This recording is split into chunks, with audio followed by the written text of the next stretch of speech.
Good day, I'm Twyla Whelan, and this is your JIS News for Monday, April 8, 2024.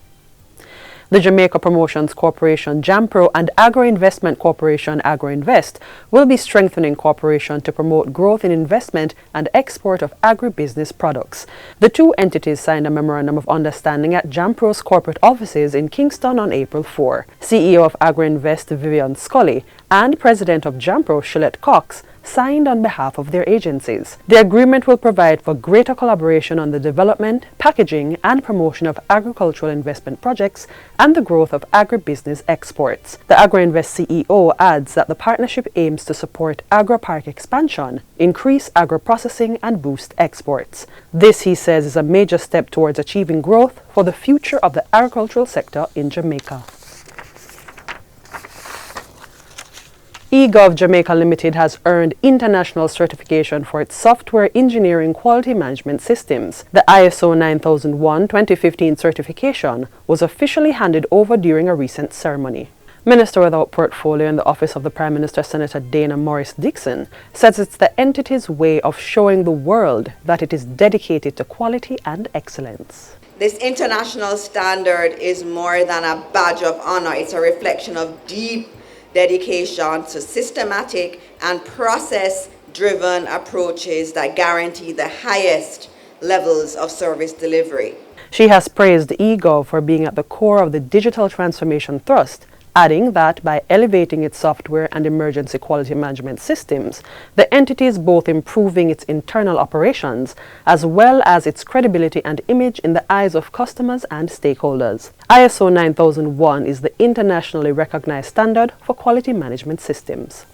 30 local and regional customs agents were recently trained in container targeting to help fight against organized crime in the Caribbean. The two-day training workshop was sponsored by the Direction of Security and Defense Corporation of the French Ministry of Europe and Foreign Affairs in collaboration with the French Embassy in Jamaica and the French Customs Administration, working with the Jamaica Customs Agency JCA. CEO and Commissioner of the JCA, Velma Ricketts-Walker, says that while programs are being implemented to facilitate legitimate trade, there have been efforts to erode such measures. She insists that agents must therefore be equipped with the relevant knowledge to implement strategies to eliminate the cross-border movement of illicit goods and activities. This program will certainly support the fight against organized crime in the Caribbean region and will strengthen our technical cooperation and operational capacities,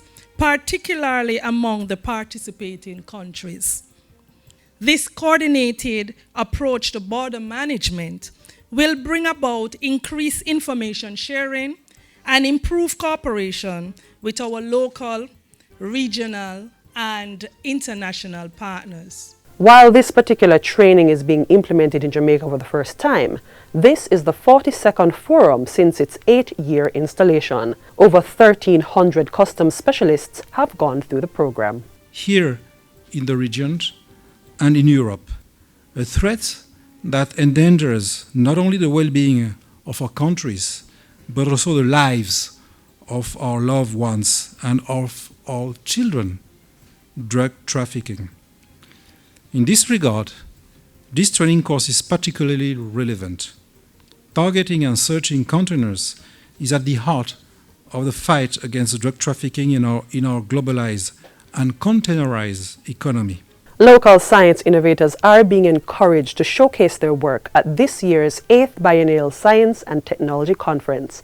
The event is held every 2 years as part of the Science and Technology Month celebrations. The conference will take place from October 29 to November 1 at the Jamaica Conference Center under the theme Harmony in Innovation, Unleashing the Power of Nuclear Application for Sustainable Development. Executive Director of the Scientific Research Council, SRC, Dr. Chara Watson, says the conference will reflect ongoing discussions on nuclear application in Jamaica. In fulfilling our mandate for science popularization and supporting science education, we facilitate or create avenues or medium through which we can have those discourses that are important to the public, important to every aspect of our life, and also support development in different ways.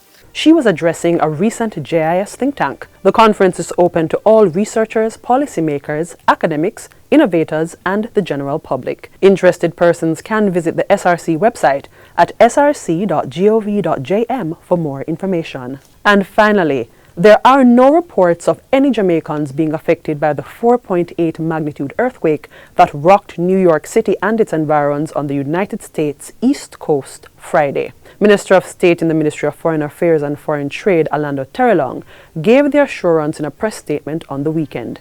The state minister says he has had dialogue with Jamaica's Consul General in New York, Alcyon Wilson, and was assured that no information had surfaced that any of the country's nationals were harmed by the tremor. Mr. Terrelong says the Foreign Affairs Ministry will continue to liaise with Jamaican diaspora groups and organizations across the tri-state as it monitors the situation. The epicenter of the earthquake, which is one of the strongest to hit the U.S. East Coast in recent times, was located near Lebanon, New Jersey, and could be felt from Pennsylvania to Connecticut. Mr. Terrelong is encouraging Jamaicans in the area to take all the necessary safety precautions to protect themselves and their families, as aftershocks can continue for days and even months. And that's it for JIS News today. I'm Twyla Whelan. Thanks for watching.